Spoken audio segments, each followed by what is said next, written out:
Perfect. Thank you. So we do have a specific group of individuals. What's the group? Who's going to be in charge of this? The Levites, those from the tribe of Levi.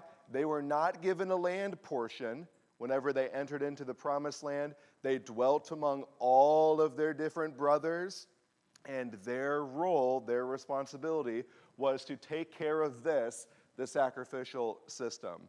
It gets even more specific with different lineage from Aaron of who then can be the high priest. So we're talking about the person who is in charge of the priesthood, different responsibilities there. I want to touch on what you said about how this is a thing that God's people do. There's an expectation that communally Israel is going to participate in this. I don't want us to think that this was a unique situation, though, in the ancient world. Sacrifice in terms of religious obligation or connection, that's the norm. That's the norm in the ancient world. That is how you found favor with the gods. It's often how you communicated with the gods, was through some type of sacrificial system.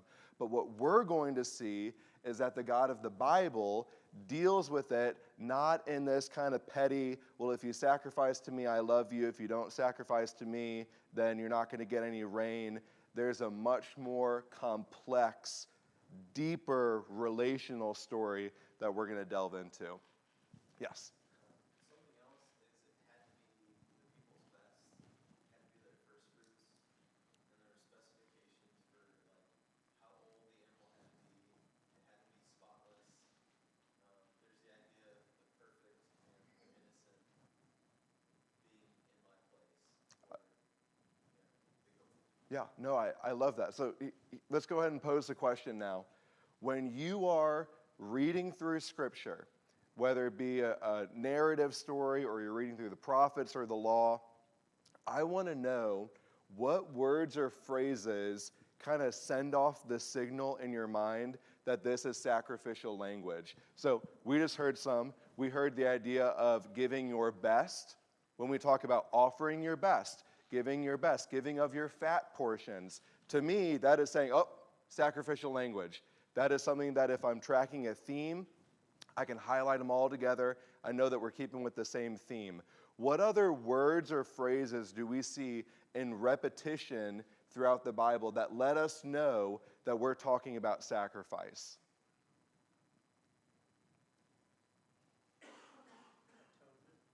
Atonement. Atonement's on my list. I got a list of 4 of them tonight. Atonement, or this idea of covering, that's a huge part. Anytime you hear the word that their sins were covered, their sins were atoned for, that's not necessarily just religious talk, that's sacrificial talk. In place of or on behalf of? There we go. The word that I use is substitution, but yes, in place of. I should be the one to die, but yet there is something in my place that was sacrificed in my stead. Awesome. Anything else? Other words or phrases? Yeah.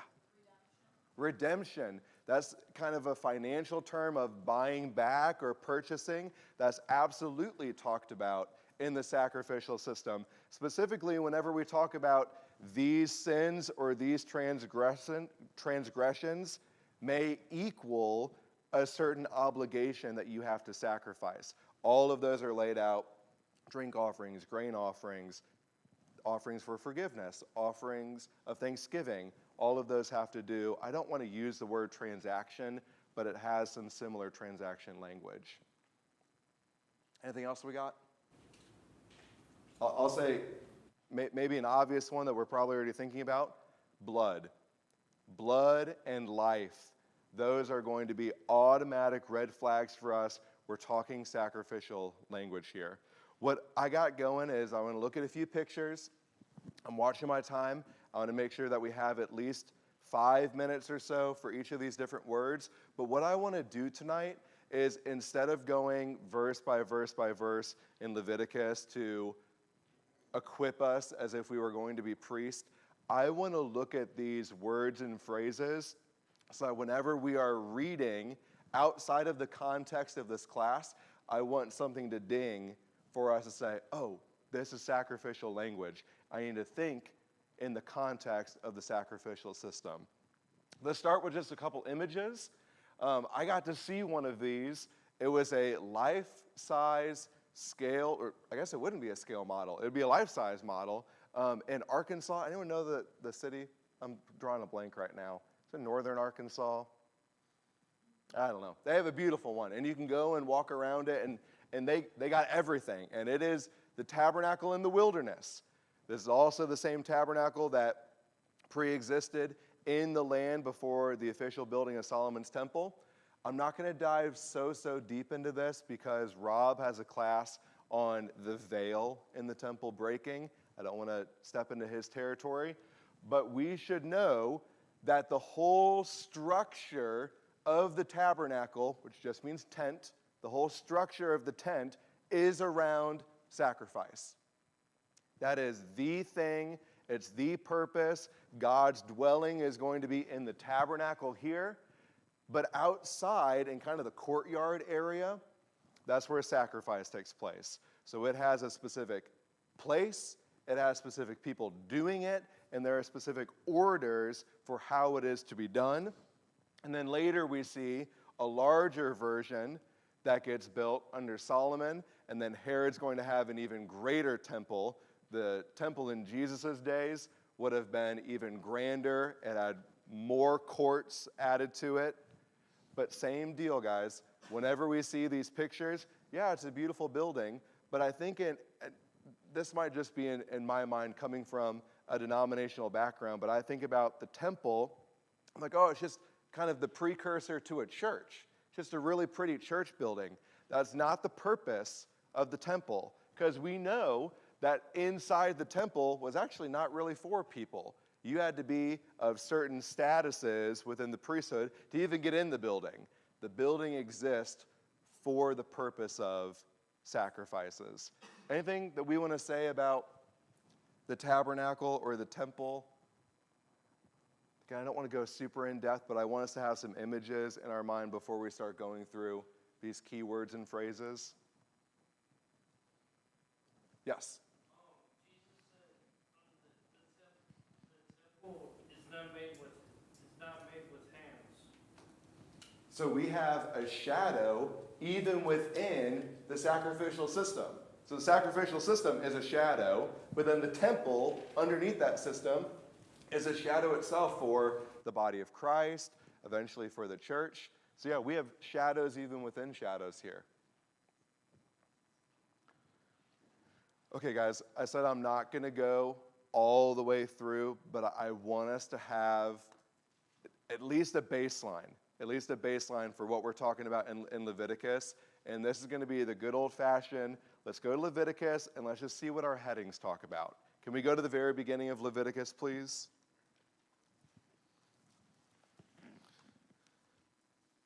So, where are we in the Bible? This is a part of the Old Law. This is one of the 5 books that we can call the Law of Moses. This is what was given from Moses to the people. Here's a structure. Now, is it an intimidating book to read? Absolutely. Guys, there are a lot of things in Leviticus where I read and I say, I don't know why God commanded that. I'm not even sure what he's commanding here. Very confusing. But if we look at the structure, I want us to see that there are bookends. Do you see how it begins and ends with ritual?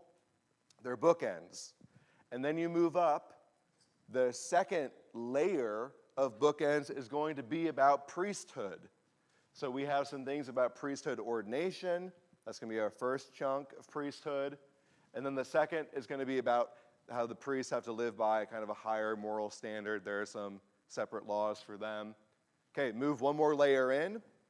Here we talk about purity laws. This is where we have the conversation of clean and unclean. What makes you clean? What makes you unclean? The second half of that, the purity laws, that has to do more with civics, justice, what happens when my neighbor's house falls down and I'm the one who built the house. Those laws are there. But right smack in the middle, go ahead and go to Leviticus 16 for me. As we can probably assume, because we've all been in middle school language arts class, we can see that a deliberate structure like this is going to place emphasis on what? The thing in the middle. So what we have here in the middle is the Day of Atonement. We're going to read some different passages out of here eventually. But if you ever get lost in the book of Leviticus, remind yourself the purpose of this book is what lies in between. It's all here to set up the Day of Atonement, the Day of Sacrifice, and it's bookended by these different subjects that all fall under the category of the sacrificial system, but they're leading to kind of this Day of Days. Any comments here? Okay, just a brief overview. I know we're not really into the fun stuff yet, but I want us to have a context of the temple. I want us to have a context of Leviticus, and now I think we're good to jump into our words. Okay, the first word or phrase that I want us to talk about, blood and life. The life is in the blood. Can anyone talk to me, not necessarily from a biblical view, it doesn't have to be specifically biblical, but how is blood and life tied into sacrifice? How is blood and life tied into the conversation of sacrifice? Again, I don't need a spiritual answer here. Just talk very frankly. What do blood and life have to do with this? Death has to happen. Death has to happen. There's no such thing as a sacrifice where you get the blood and the life from the animal, and then the animal lives. There's an exchange that goes on. So we're not even talking in a spiritual or biblical realm here. We know that the life is in the blood. What happens when my blood's taken out of me? I'm gone.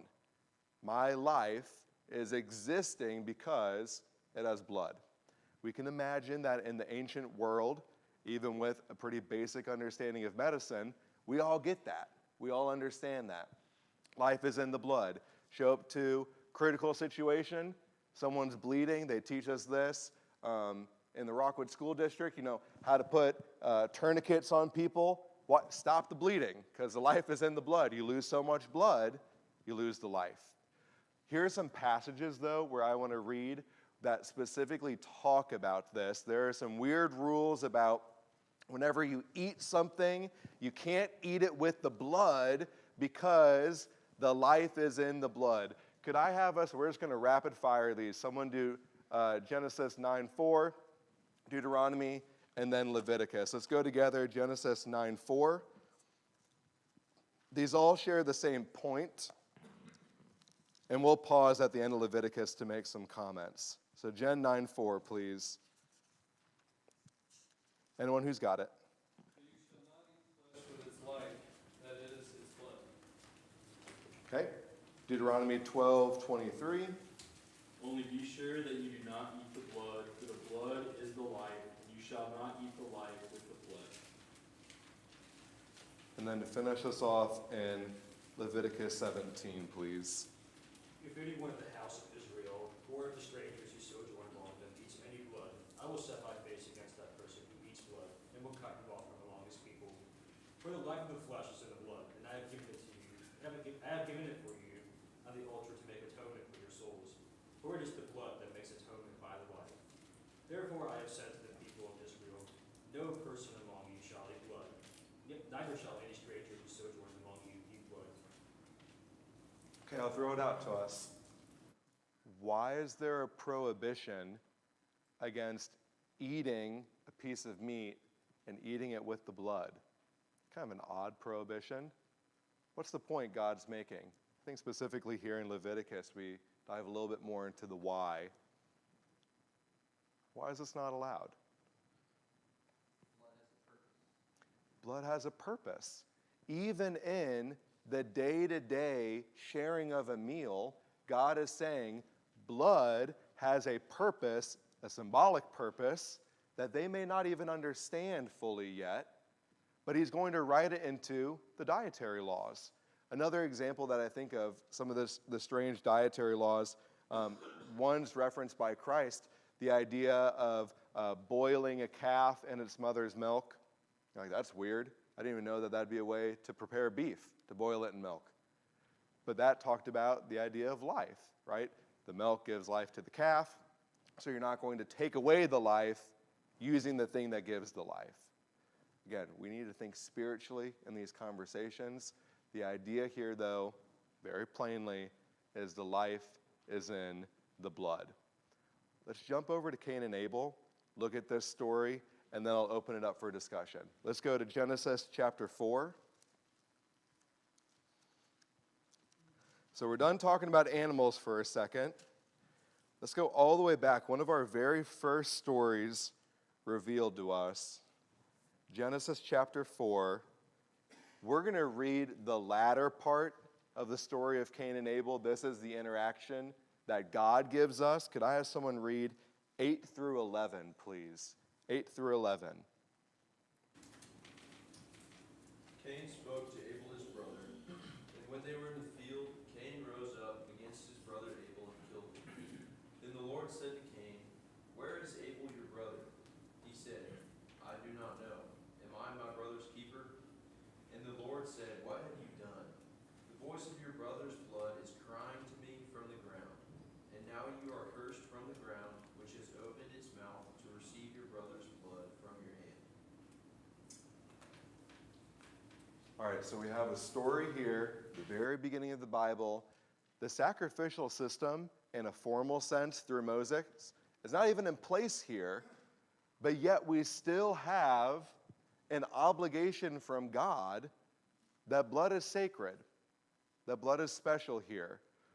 What do we have from God that specifically tells us that the blood is special here, that the blood is sacred? What do we have from the text?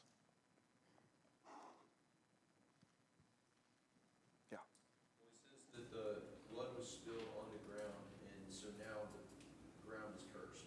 Okay, so we have the shedding of blood, the spilling of blood onto the ground. Okay, yeah, that makes sense to us. But now the ground's cursed because of it. It's almost like, well, that's not where the blood belongs. The blood belongs in your brother to give him life. But because you removed the blood and put it in a place where it doesn't belong, it doesn't bring life, it brings curse. What else do we have from the text? Thank you, John. Yes? Just the fact that in verse 10, it says, "The voice of your brother's blood is crying to me from the ground." So just a strong association with life. It even, to use the language arts phrase, it personifies blood. It gives human characteristics to blood. Blood doesn't speak. Blood doesn't have a mouth. But the life is in the blood. And whenever the blood was taken, it cries out and says, no, injustice. I don't have the verse in my head, but in Hebrews it says the voice of his blood still speaks. Yeah. We're going to hopefully, and actually I'm not going to use the word hopefully, we need to get to Hebrews 10 by the end of the night. We really do. Any other comments here? Blood and life? One more, sorry. We drink the blood of Christ. Yeah, so whenever we see this whole sacrificial system fulfilled to its completion in Christ, you're going to see, oh, there's life in blood all throughout the gospel story. There is life in blood. Anything else here, life in blood? We'll move on to our second phrase, second term. All right, Luke, this is yours. Best and firstborn, best and firstborn. I put this in red, Passover and the sacrifice of Isaac, specifically to remind me that's someone else's class. There's going to be a whole class on the Passover. There's going to be a whole class on Abraham and the sacrifice of Isaac. But I do want to read now the beginning of this story from Cain and Abel. Ian's going to read this for us. Genesis 4, 1 through 7. Hopefully we're still there. 1 through 7. Go ahead. Now Adam knew Eve his wife, and she conceived and bore Cain, saying, I have gotten a man with the help of the Lord. And again she bore his brother Abel. Now Abel was a keeper of sheep, and Cain a worker of the ground. In the course of time Cain brought to the Lord an offering of the fruit of the ground, and Abel also brought of the firstborn of his flock and of their fat portions.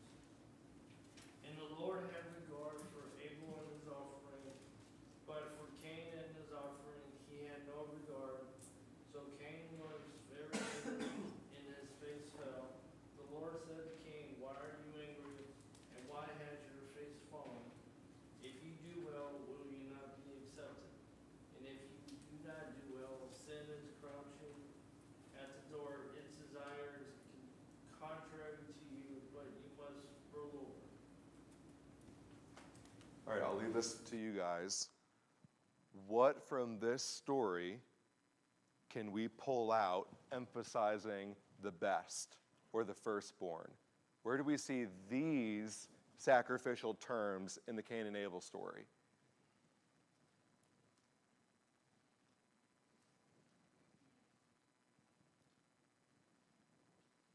Hebrews brought the firstborn of his flock to God for sacrifice. Okay, so we know that he's a herdsman. He has a flock, and he's going to take the best, and that's what's offered. What else do we see here? The mention of the fat, because a fat animal is what more than an animal who's been worthless. Yeah, there we go. It's about the flavor. If you go out and you order a steak, you want a little bit of fat on it, you want to have the flavor. If you go to market, the fattened calf, that's going to bring you in more money. That's your best, the thing that it has the most amount of value. And he says, yeah, I'm not going to market with this one. That one of the fat portion, that gets offered to God. And so here we are talking about fat content and meat, but we should know that no. Giving the best, giving the firstborn, that's not just meat talk, that is sacrificial language. Sacrificial language here. It also indicates health. Totally. Yes, definitely. You don't want to bring in, there are other passages in Leviticus where we're not going to bring an animal that's diseased. We're not going to bring one that has any broken limbs, one that's malnourished. We're not going to bring that to sacrifice. Did I see a hand? Yeah. In contrast to Christ, or are you going to cover that later? No, hit on it. Yeah. So Cain's the firstborn, and what he offers is unacceptable. And so in contrast, to get his way for himself, he kills. Where Christ, in opposition to that, he's a firstborn. He offers himself as a sacrifice to provide for all. Perfect. Yeah. So this whole conversation of who's the firstborn, who has that privilege, versus what sacrifice do they give, we see that everywhere. We see that with Isaac and Ishmael. We see that with Jacob and Esau. We see that even with Christ being the firstborn. Let's go ahead and flip to Colossians. I'll read these for us. This points us in a Jesus-focused direction. And guys, I know that we're going really brief on this. I mean, we could talk forever just about this topic, about the firstborn, about giving your best. But we're going to quickly just run through some of our terms. Colossians chapter 1, verses 15 through 20. He is the image of the invisible God, the firstborn of all creation. For by him all things were created in heaven and on earth, visible and invisible, whether thrones or dominions or rulers or authorities, all things were created through him and for him. And he is before all things, and in him all things hold together. And he is the head of the body, the church. He is the beginning, the firstborn from the dead, that in everything he might be preeminent. For in him all the fullness of God was pleased to dwell, and through him to reconcile to himself all things. Then here's our connection, whether on earth or in heaven, making peace by the blood of the cross. So we have both of these terms now used together. We have the preeminence of Christ. He's firstborn. Firstborn in a literal sense, firstborn of Mary, but also firstborn of all creation. He was there in the beginning. And we're going to tie that with giving the best. What was his best? He reconciled us through the blood of the cross. Any comments here? Comments, questions on our second term or phrase, best or firstborn? Or if you have another biblical example that you want to mention or share, I'd love to hear it. Yes, sir.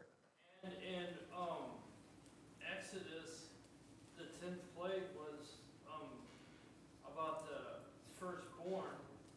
And if you put the lamb's blood on your door, that means they're not going to kill your firstborn. That's perfect. We have in the Passover story a combination of, the best and the firstborn and also blood and life. We have them put together.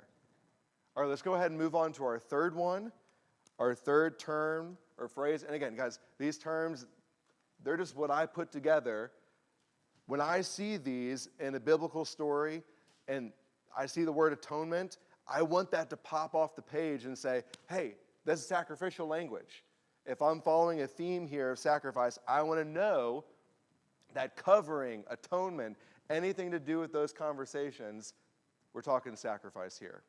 Okay, I'm not going to read from the Day of Atonement. That was that middle section of Leviticus. It's honestly a very quick read, guys. If you want to read chapters 16 and 17, just for us, because we hear about the Day of Atonement all the time, just read the 2 chapters. If you can read 16 and 17 of Leviticus, you'll be an expert in all you need to know about the Day of Atonement. I do want to look, though, at the example of Moses and the covenant. If we can go to Exodus 24. Exodus 24. And guys, I hope that as we read these stories, we start to see a lot of crossover.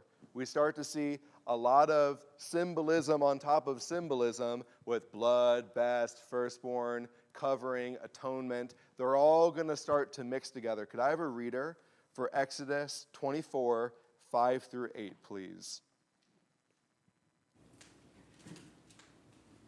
And he sent young men of the children of Israel to offer burnt offerings and sacrifice, peace offerings of oxen to the Lord. And Moses took half the blood and put it in basins, and half the blood he sprinkled on the altar. Then he took the book of the covenant and read in the hearing of the people, and they said, all that the Lord has said we will do and be obedient. And Moses took the blood, sprinkled it on the people, and said, this is the blood of the covenant which the Lord has made with you according to all these words. Sounds a whole lot like the Last Supper. Whole lot like the Last Supper. We have making of a covenant, making of an agreement here between God and his people. And there's got to be some way that you sign the contract. And to us, it'd be like, okay, is there going to be a heavenly pen that falls out of the sky and we're going to sign a piece of paper with that? No, that's not how the covenant was sealed. How's the covenant sealed here? What was it? Blood. We're going to sprinkle blood. Some goes on the altar, represents God's portion. Some blood goes on the people. And you think, okay, why are we just sprinkling with blood? That's our word, atonement. I know it's a big, fancy, religious word. We hear it a lot, atonement. It just means to cover. Just means to cover. So whenever we go and Moses takes his fingers, dips in the blood, sprinkles it on the people, he's doing a physical and literal act, but it is a spiritual and symbolic covering. The passage in Leviticus that we did not read, I'm going to show a picture of that real quick, just to push the image. This is something that would be done to the temple on the Day of Atonement. We have a basin filled with blood, and there's an order that the priest has to do, which everything gets blood. The walls get blood, the door gets blood, all the vessels get blood, the altar gets blood. And you think like, that's strange. That's a strange ritual. But then you think, wait a second, the blood of the Lamb is covering and washing the household of God. Oh, I know that language. That's Christian language. That's New Testament language that we have, but it is embedded in an Old Testament practice. I'm not going to go and read from the story of man and woman in the Garden of Eden. Does anyone want to guess where atonement and covering is in that story? This is a new one for me. I am so excited about this one. Yes? So when they sinned, God made them clothing from animals. So there had to be a death to cover the sin, and then their covering, the picture of the covering, was them putting on the flesh of people. I just got the Ryan Boyer goosebumps. I literally did. I'm not joking. Paula was the first one to show me that. You have rebellion in the garden. You have sin, transgressing against God. And it says that the Lord gave them clothing of skin. Something died. A life was taken to cover, in a physical sense, in a real way, like clothing covers, first example of atonement. So you might have like this fun debate. Ryan posed this question to me whenever I was planning this. Hey, was there atonement in the old law, in the old covenant? Was there a covering of sin in the old law? All over the place. All over the place is there the covering of sin through blood. Anything here about covering or atonement? Another example that you guys want to pose? Another biblical story we could talk about? I got one more term that we're going to talk about, and then we'll bring in the big Hebrews 10 Jesus wrap up. All right, here we go. Here's our last one. This is the in my place. When I'm sick and I can't go into school, I don't leave an empty classroom. I can't do that. I have a sub come in and they stand in my place. They have the same authority that I do. They take on the same job that I have. It is in my place. What is substitution, though, in the conversation of the sacrificial system? What do we mean by someone substituting? Yes? The overarching thing is that I deserve to die for my sins, but rather than have me die, Christ chose to sacrifice himself. Or in the Old Testament, I'm going to kill this animal. Yeah. Take my place. It's the biggest curveball, I think, in the entire biblical narrative. The idea over and over and over again is the guilty bears the responsibility. The guilty party pays.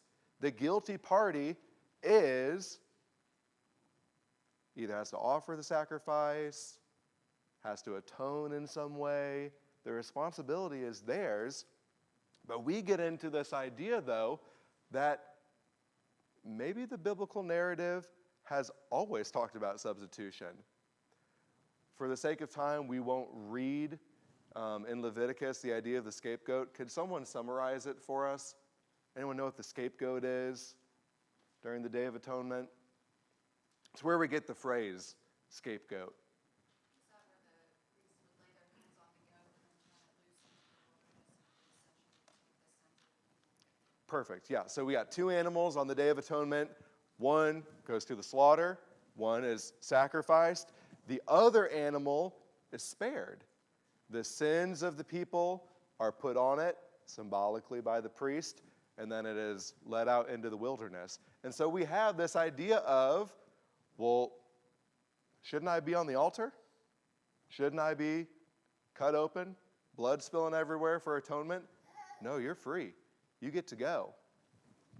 And then the great example with Christ is the idea of who's guilty, Christ or Barabbas?